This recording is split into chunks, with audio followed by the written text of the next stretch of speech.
The season's sixth typhoon has now moved up to North Korea after reportedly leaving one person dead here in South Korea. The greater Seoul area still seeing heavy rain showers this morning. South Korea, the United States, and Japan will hold a regular summit at least once a year. That's according to Japan's Kyodo News, which says the leaders of the three countries will ink the deal at their Camp David meetup later next week. And the 2023 World Cup Jamboree in South Korea comes to a close tonight. The curtain comes down on the 12-day event with the closing ceremony and K-pop concert at Seoul's World Cup Stadium. As what is left of Typhoon Khanun moves toward North Korea, people here in South Korea are no longer under direct threats from the storm. But heavy rain and strong wind still continue in many regions. For more, we have our Kim Jung-sil joining us on the line. Jung-sil, the storm is now up in the north, right? That's right, Nami. The typhoon is currently in North Korea after crossing from South Korea at around 1 a.m. this morning. After it moved over to the north this dawn, the storm has moved steadily toward Hwanghae-do province and is continuing to move northwest. It has weakened since yesterday, with its maximum wind speed has fallen to 18 meters per second. South Korean weather authorities said the storm will lose its strength and become a tropical depression at around 3 p.m. today. The typhoon advisory issued yesterday has mostly been lifted in Seoul and central regions, but weather officials say more rain is expected in the metropolitan area, Gangwon-do province, and northern parts of Chungcheongnam-do province. This is because the typhoon has left a lot of rain clouds. A strong wind advisory has also been issued for the western coast of Gyeonggi-do and Chungcheongnam-do provinces, so people living in those areas should watch out for wind-related damage. A storm wave advisory has been issued for the East Coast, and high waves are expected in both West Sea and East Sea. And Prime Minister Han Duck-soo last night has called for tight control on entry to danger zones such as riverbanks. So even though the typhoon left the country, it's too soon to relax. I see. So more caution is still necessary. But what about the damage from the typhoon? We know that at least one person was killed yesterday. Are there more updates on casualties? Well, Dami, no additional human casualties have been reported as of 11 p.m. last night. As you said, a man in his 60s was killed after being swept away by torrents in Daegu, and another similar-aged man in an electric wheelchair went missing after falling into a small stream, also in Daegu. There have been other incidents from the powerful typhoon. In Geoje City, in the far south of the country, now you're looking at the wheelchair that fell into the small stream. And this is the photo of the Geoje City in far south of the country, where reports have been made to damaged cars after the bricks on the wall fell down. And this is a photo of the trees that fell down, blocking traffic. There has been other incidents, such as this 400-year-old multi-stem pine tree in Gumi City in Gyeongsangbuk-do province that fell down because of the typhoon yesterday morning. And this is considered one of the oldest multi-stem pine trees in the country.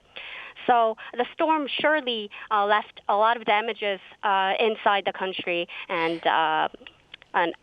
just like it did in Japan. Indeed, surely piercing through the entire country. And because of this powerful typhoon, we had roads controlled and public transport halting operations yesterday. Now, what's the situation at the moment? Well, Dami, the trains are back on track right now. Korea Railroad announced yesterday evening that KTX services and other trains will resume operations starting today. Airplanes have also resumed some flights across the nation since yesterday afternoon, especially those in Jeju Airport, which had the most cancellations. Since a high wave advisory is in effect for both the east and west seas, we will have to see more on the ferries. And authorities called for regular checks with the ferry companies for the latest updates. That's all I have for now, for this hour. Back to you, Tami. All right, Jung-sil, thank you for that coverage. Now, let's head over to our weather center now with Lee Ji-hyun for the latest weather updates. Now, Ji-hyun, it is safe to say that we are no longer under the influence of Typhoon Khanun, right? That's right, Tommy. Well, Tropical Storm Khanun has weakened into a tropical depression as of 6 a.m. this morning near Pyongyang in North Korea. But central regions are still feeling the after effects. And as we can see next to me, Jumunjin in Gangwon-do province is still dealing with high seas and strong wind. Now, a high seas watch remains in place in the east and west seas, while a strong wind advisory remains in place for the west coast regions. Now, the capital area is seeing 5 to 10 millimeters an hour of rainfall. And again, strong wind in the areas around Seoul caused some rough morning commute. Now, upper regions are forecast to see lingering rain through Saturday. Central regions could see 5 to 40 millimeters until Saturday, while southern provinces could see sudden rain during the day with a rise in temperatures. That's all for now, but I will be back with more at the end of the newscast. So the direct influence of Typhoon Khanun on the southern part of the Korean peninsula is slowly reducing as it has now moved up to the north. But Typhoon Khanun may not be the last storm of this summer. For more, we're joined by Professor Yoon Jin-ho this morning. Thanks for joining us. Thank you for having me. Now, Professor, is it really safe to say we are out of the Typhoon Khanun as of Friday morning? Well, at 6 a.m. today, the center of this typhoon is southeast of the Pyongyang area. But the important thing is it is now called tropical depression. So it's not that we call typhoon anymore. So the wind has been weakened. So that yesterday around 9 p.m. it was closest to Seoul by about 60 kilometers. The major impact was done in the morning and through the afternoon hours. So the major impact is done, but the people needs to know that we call this as a tailwind, the wind blowing the rear side of the typhoon or the tropical depression. So the wind in the Seoul and then the Gyeonggi area, especially northern part of the Gyeonggi, they are still experiencing a bit of high wind and rainfall. So in the morning of the Friday for sure, and probably in the afternoon and the early evening, there might be some residual effects. So please be cautious about these things. Sure, it has gotten much weaker, so it's now turned into this tropical depression, you say. Then what about, so you say it's up in Pyongyang, North Korea. It's gotten much weaker. Then when will it actually die out completely? So that time is sometime later today, like after 3 p.m. was around, we expect about before 6 p.m. So it will pass through the Pyongyang and then keep going, moving northwest. And then eventually it will die around somewhere around the ocean areas. Sure, so we still have a couple of more hours to be cautious and extra careful and be mindful of that storm. Now, Khanun reportedly resulted in the death of one person, like our reporter mentioned earlier, but there were hundreds of reports of damage, such as roofs being blown off. Now, it wasn't as bad as we expected, right? Now, why is that? Is it because it got weaker as it moved up? It seems to be that way, but along the coastal area of the south coast and the east coast of the Korea, they experienced some high wind. So when it landed around Sachon and Tongyang area, that the wind speed was maximum wind speed was 32 meters per second. But then as it moved to the inland, then that's gradually kind of subsidizing. So that's good. The wind damage was, well, we still have a lot of damages, but it wasn't that bad. That's I feel pretty lucky. But we see a lot of rainfall, like Sokcho area, Yangyang. They had like 400 millimeters per day.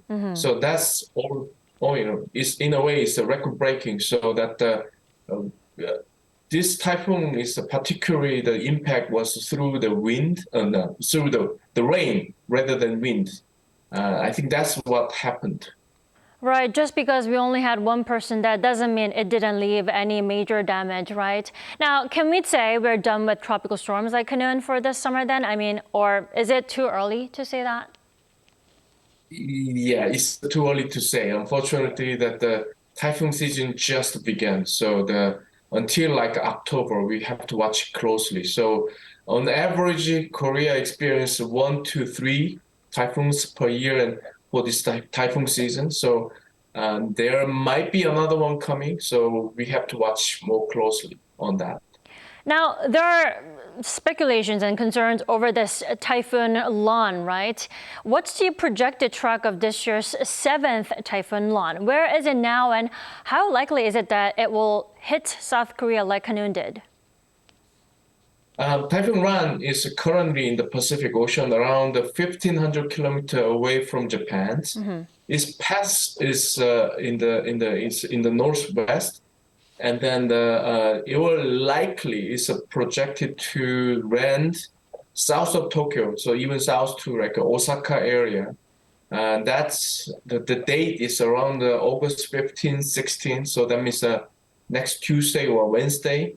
But then after it hit the Japan, and then it would just keep moving toward the East Sea, so it would die down around that area. So luckily, the impact of the Typhoon Khanun to Korea is likely minimal. But we never know how this actually happens, so we have to watch it. But for now, as of a forecast right now, it doesn't seem to be a major concern as of yet. Right, but still, it's good to stay vigilant. All right, thank you so much for your insight this morning. You have a good day. Thank you.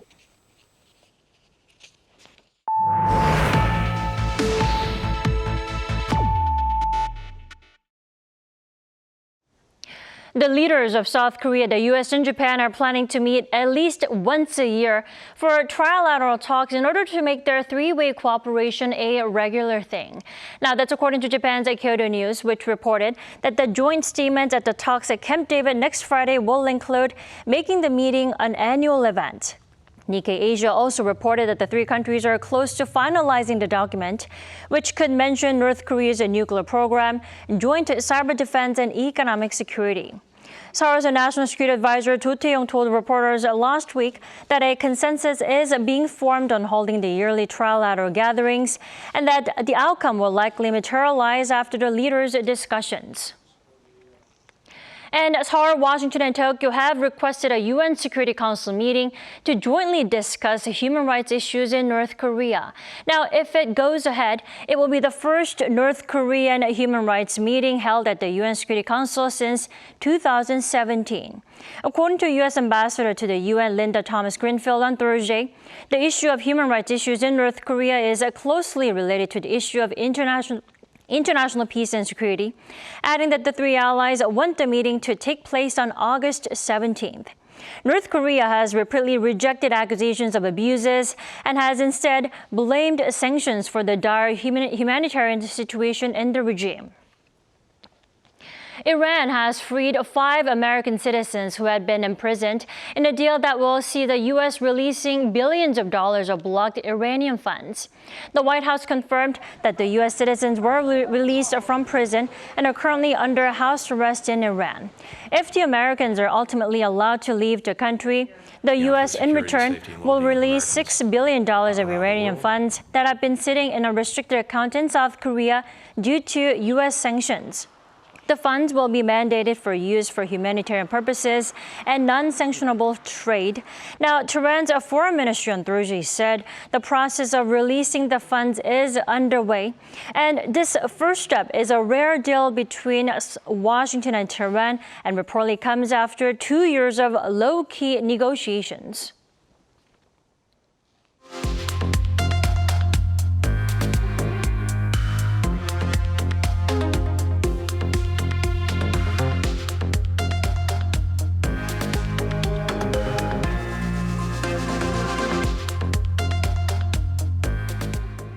U.S. consumer prices have accelerated on an annual basis for the first time in more than a year. Now, despite the uptick, economists say there is no need for alarm as inflation seems to be still on the decline. Lee Seung-jae reports.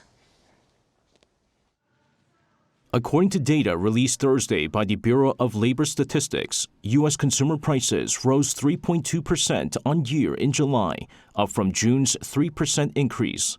Despite the acceleration, the figure still fell below economists' expectations of 3.3%. While the pace of consumer price increases accelerated on an on-year basis for the first time in over a year, it was largely due to year-over-year comparisons to July 2022, when monthly inflation turned negative.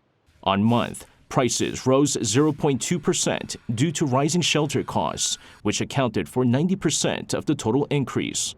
Core CPI, which excludes volatile food and energy prices, also increased by 0.2% on month and 4.7% on year, the lowest since October 2021. This was below the Dow Jones's estimate of 4.8%, all of which still signals that inflation is on a downward trend despite the slight acceleration. Food prices rose 0.3% month on month, while energy prices saw a rise of only 0.1%.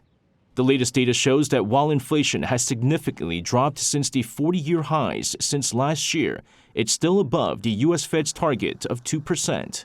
While the figures might not be enough to lead the U.S. Central Bank toward cutting rates just yet, it may signal a rate freeze in the FOMC meeting slated for September.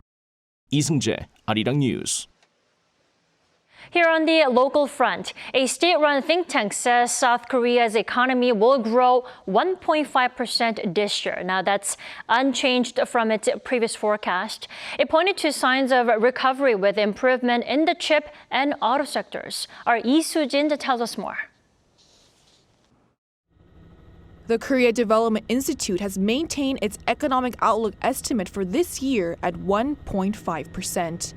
In its revised forecast published on Thursday, the South Korean state-run economic think tank kept its outlook unchanged from its estimate released in May. Its estimate for next year was also kept at 2.3%. The economic growth in the first half of 2023 was in line with the KDI's forecast, and we expect the economy to recover at a similar pace during the second half as well. The KDI, which typically releases economic outlook comprehensive reports in May and November, this year released 2 additional revised forecasts in February and August to reflect the rapidly changing economic conditions. The KDI's forecast is the same as the OECD's estimate, but higher than that of the South Korean government's, the Bank of Korea's, and the IMF's of 1.4%. The KDI said it maintained its economic outlook for this year as the South Korean economy is expected to see recovery driven by the manufacturing sector as exports of vehicles and chips continue to show improvement. Exports of goods are also expected to be boosted by the steady growth seen in the U.S. economy, which is expected to offset the impact of China's economic slowdown.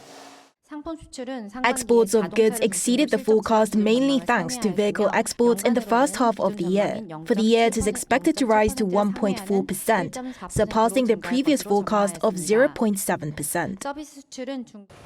In regards to consumer inflation, the KDI revised upward its forecast for the year to 3.5% from 3.4% on the back of higher oil prices. The price of Dubai crude oil this year rose from an average of $76 per barrel to $81. Concerns about external factors remain, however. The think tank said that recovery may be delayed if China's economic slump worsens from its real estate crisis or if global inflation rises, leading to countries tightening monetary policies. Lee Soo-jin, Arirang News.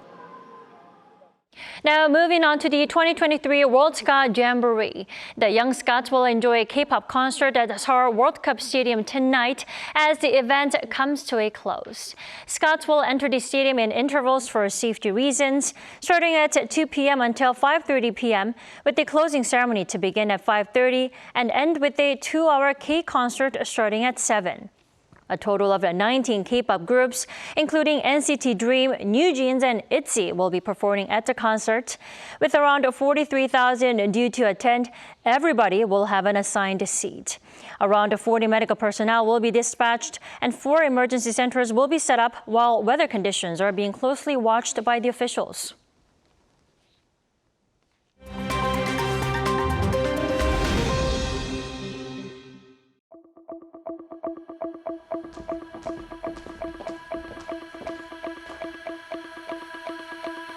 Good morning, I'm Matthew Ashley, and we now turn over to stories from around the world. We begin in the U.S. state of Hawaii, where at least 53 people have been killed in the destructive wildfires on the island of Maui.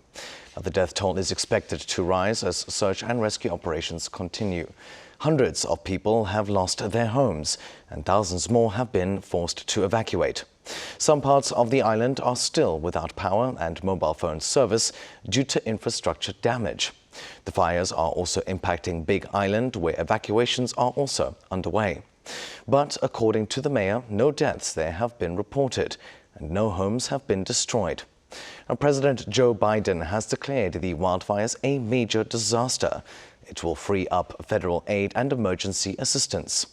The wildfires broke out amid prolonged dry conditions and were fanned by winds from Hurricane Dora. Now, Russia is making final preparations to launch a spacecraft with the goal of landing on the moon after nearly 50 years. According to the Roscosmos Space Agency, the launch window is set for early Friday morning local time from the Vostochny Cosmodrome.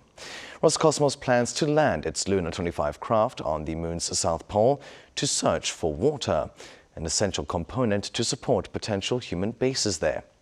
Now, if successful, Russia will be the first to land in the region, but faces competition from India in what has become a modern-day space race.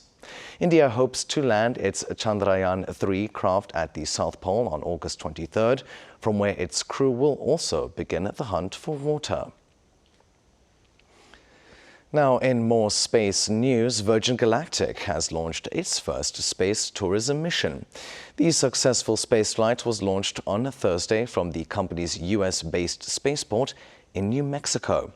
It saw the Unity spacecraft carry a mother and daughter duo and an 80-year-old former Olympian with Parkinson's disease. The mother and daughter got their seats after winning a raffle, while the senior passenger was in fact among the first to buy tickets for the spaceflight in 2005. Now, the flight comes after decades of promises, as Virgin Galactic founder Richard Branson had initially hoped to launch the first commercial spaceflight in 2007. But it was delayed by technical difficulties as well as a fatal crash during testing in 2014. And finally, Elon Musk is set to auction off memorabilia and office paraphernalia from the social media company, formerly known as Twitter. Now named X, the company listed 584 lots from its headquarters in San Francisco. The items on sale include Twitter signs, a large bird cages, a DJ set, and even the Twitter sign still attached to the side of the HQ building. Other items listed range from musical instruments to oil paintings of pictures that went viral on the platform. The move comes after Musk rebranded Twitter and replaced its distinctive bird symbol. The auction runs from September 12th to 14th, with bidding for each lot starting at $25 US.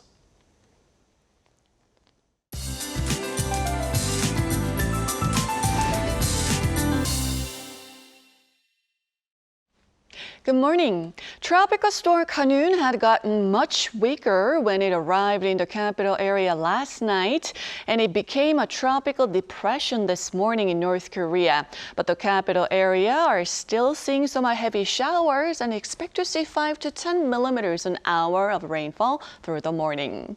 From Wednesday, east of Gangwon-do province and southeast coast regions were drenched by heavy rainfall, seeing nearly 400 millimeters of downpours, and there will be some lingering showers into Saturday. Southern regions, meanwhile, will notice summer weather returning under brighter skies, with highs rising into the 30s again this afternoon. Now, calmer weather returns this weekend, and there will not be any major heat wave from now. That's Korea for you, and here's a look at the international weather conditions.